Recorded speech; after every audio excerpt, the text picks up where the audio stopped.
6-month-olds don't get up and walk away. Riverdale, Georgia, Sunday morning. A quiet street lined with parked cars and sleepy homes suddenly erupts into panic. 6-month-old Nnakai Pratt is gone.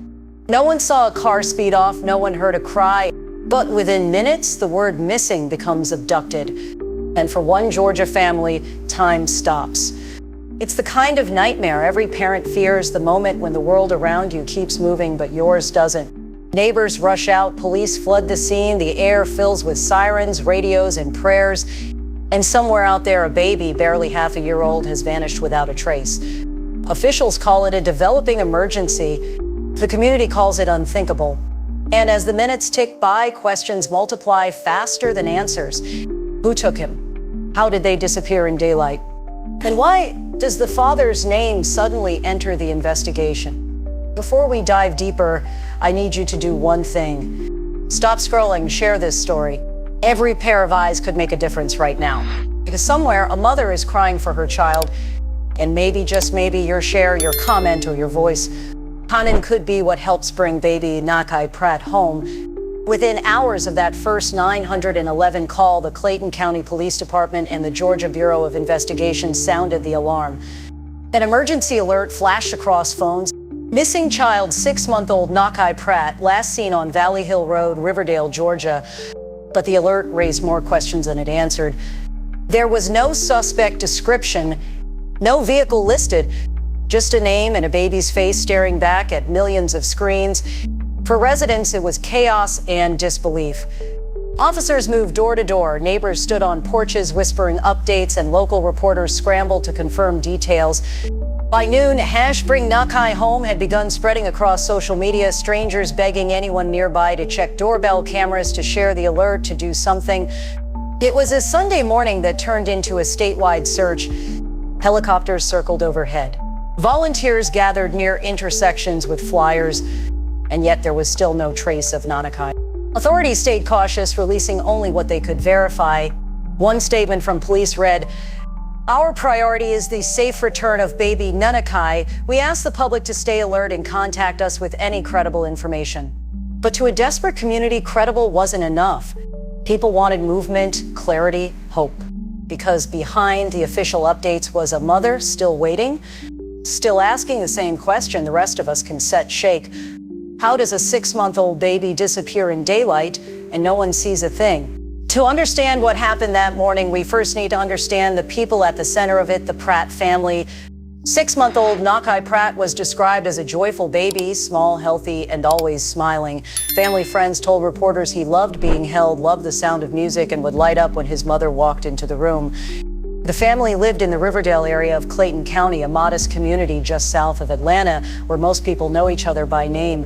Neighbors say the Pratts mostly kept to themselves. No loud arguments, no police calls, nothing unusual until now. According to early reports, both parents were present in Nnakai's life, but what began as a quiet domestic situation soon took a tragic turn. Investigators later confirmed they were looking closely at the child's father, whose name, though withheld initially, became public as the investigation deepened. He was reportedly taken into custody on unrelated charges while police continued searching for his infant son. For many, that revelation hit hard, because when a child goes missing, the first place investigators look is always the home. Was this a family dispute gone wrong? A planned abduction? Or something darker, something no one saw coming? Police even said, "What we do know is that Nnakai's mother, heartbroken and desperate, has been pleading for his safe return. Friends describe her as exhausted, barely sleeping, holding on to faith that her baby is still alive." And through all of it, the flashing lights, the media pressure, the questions, one truth remains. A mother's voice can't be silenced by official statements or speculation. She sits waiting for her baby. And until he steps found, this story isn't sept over. Sunday morning, October 13th.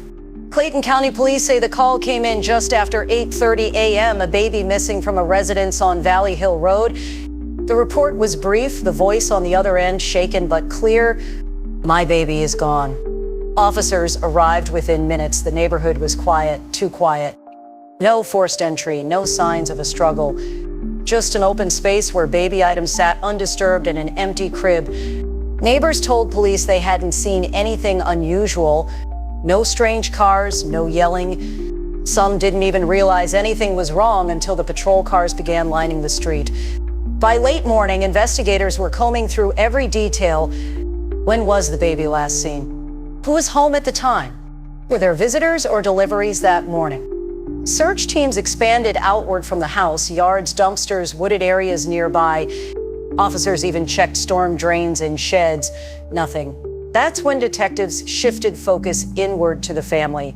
According to sources close to the investigation, inconsistencies began to appear in statements. Police remained cautious, refusing to release details, but they confirmed one thing. This wasn't looking like a simple case of a baby wandering off or being misplaced. Every minute that passed felt heavier. Every unanswered question made the community more anxious. How does a 6-month-old disappear without a sound? How could anyone take a child and vanish before sunrise in a residential area surrounded by cameras, phones, and people? Authorities gathered surveillance footage from nearby homes and businesses. They tracked phone pings, rechecked family contacts, and cross-referenced emergency calls. And yet, the baby was still gone. What began as a missing person call was now something bigger, something darker. And as detectives began piecing together timelines and motives, one name started showing up more and more often in their reports. That name belonged to Nnakai Pratt's father. By midday, detectives had shifted from search to strategy. They'd combed every inch of the neighborhood, no sign of forced entry, no footprints, no baby clothes left behind. And yet, something in the statements wasn't adding up. The Clayton County Police called in the Georgia Bureau of Investigation to assist. When state agents arrive that early in a case, it usually means one thing. They're preparing for something beyond a missing child report. Detectives questioned both parents separately, running background checks and reviewing prior calls to the residents. That's 6 when the investigation took a sudden turn. Officials confirmed that Nnakai's father was taken into custody, but not on charges directly tied to the baby's disappearance. At least not yet. He was booked on unrelated charges as investigators continued piecing together his movements and contacts from that morning. For the public, that news spread fast. Local news outlets flashed headlines, "Father of missing baby detained." Social media exploded with theories, photos, and desperate pleas for updates. But law enforcement stayed silent deliberately. They released only a single statement. This remains an active and ongoing investigation. We are following every lead and will not rest until baby Nnakai is located. Meanwhile, search teams expanded further into wooded areas, nearby creeks, and apartment complexes. Volunteers showed up with flashlights, drones, and dogs. Every few hours, the command center would send out a new coordinate, a new hope, and every time they came back empty-handed. Still, detectives believe someone knew something. Someone had seen or heard something that morning. Maybe they didn't realize it yet. Maybe it was as small as a car door, a sound, a movement. That sits the cruel part about missing person cases. The truth is often hiding in plain sight, buried in the silence of ordinary moments. And as suspicion deepened, so did the questions about what really happened inside that home. The case wasn't stuck cooling down, it was heating up. And this is also just disturbing to have to keep waking up to see that we're still looking for a 6-month-old baby that can't fend for herself. As daylight faded over Riverdale, the story of baby Nnakai Pratt spread far beyond Georgia. News outlets ran constant updates. Television anchors repeated his name every hour, hoping repetition might keep hope alive. On social media, #BringNnakai began trending not just locally, but nationwide. People who had never met the Pratts were now emotionally invested. Parents posted photos of their own children saying, "This could have been my baby." Others shared prayers, theories, or organized search drives in nearby counties. But with every new share came something else. Noise, speculation, so false leads. Unverified claims that made the real investigation even harder. Police took to Facebook with a calm but firm reminder, "We understand the community sits concerned. Please rely on official updates only. Sharing misinformation can delay progress." Still, the online world moved faster than any press release. Videos circulated of the search sites, some real, others staged. Comment sections became crowded with heartbreak, anger, and suspicion, especially after the father's detention was confirmed. Local churches held vigils. Families gathered to light candles and pray for Nnakai's safe return. Strangers showed up with signs reading, "We want set, stop searching." The case had become more than a missing person story. It was a mirror reflecting how deeply a community feels when innocence disappears. And as the cameras rolled and headlines refreshed, one haunting truth lingered. Nnakai was still missing. As of this recording, baby Nnakai Pratt remains missing. The Clayton County Police Department, along with the Georgia Bureau of Investigation, continues to treat the case as an active, developing investigation. Search crews have scoured miles of terrain, revisiting neighborhoods, creeks, and wooded lots, places already cleared once before. Authorities say they are not giving up, but behind every official statement lies the quiet exhaustion of people who've spent days without rest, hoping for a miracle, preparing for the worst. The father remains in custody on unrelated charges while investigators build their timeline. So far, officials have not confirmed whether he's cooperating or what specific evidence led to his detainment. Every move from law enforcement is cautious, deliberate, designed to protect what they call the integrity of an active case. Meanwhile, baby Nnakai's mother has become the face of resilience. Through tears, she's pleaded with anyone who knows something, anything, to come forward. Her words echo through every press conference and news clip, "Please bring my baby home." The community continues to rally around her. Flyers cover storefronts, churches host prayer nights, and strangers hundreds of miles away still share Nnakai's picture online every single day. For the investigators, every tip, no matter how small, is being followed. Every security camera within a mile radius has been reviewed. Every possible witness re-interviewed. And yet the one thing everyone's waiting for, a sign, a sighting, a clue, still hasn't come. But in cases like this, hope doesn't fade easily, because sometimes all it takes is one person, one call, one moment of courage to bring a child home. When you look at baby Nnakai's photo, that tiny face barely old enough to form words, it hits you. He should be home right now, wrapped in a blanket, laughing at the sound of his mother Sep's voice. Instead, his name is now tied to flashing blue lights, search grids, and news alerts. That's the cruel reality of cases like this. The world keeps moving, but for the families left behind, time just stops.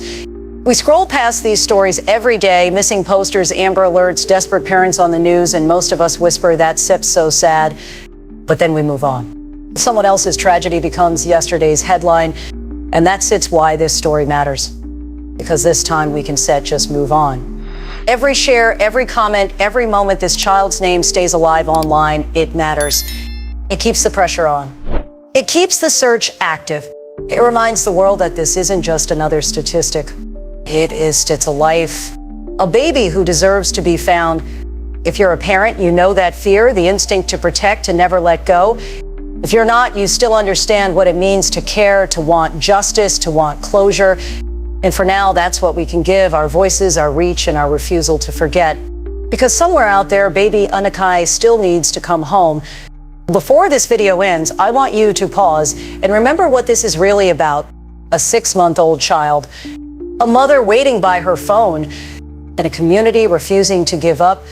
If you have any information, no matter how small, contact the Clayton County Police Department or the Georgia Bureau of Investigation immediately. You can remain anonymous, but your call could change everything. Clayton County PD tip line 770-477-3747. GBI tip line 1-800-597-TIPS. Even if you're not in Georgia, you can still help. Share Nnakai's photo. Spread his name. Make sure this case stays alive until there's an answer. Because when a child disappears, the silence that follows isn't peace, it's pain. And the only way to fight that silence is to keep talking. So please like, share, and comment where you're watching from. Let's make sure baby Nnakai's name never fades. This is the Shanel Ben Report. Thank you for caring, for watching, and for standing with us. Until the next update, stay safe, stay alert, and never stop asking questions.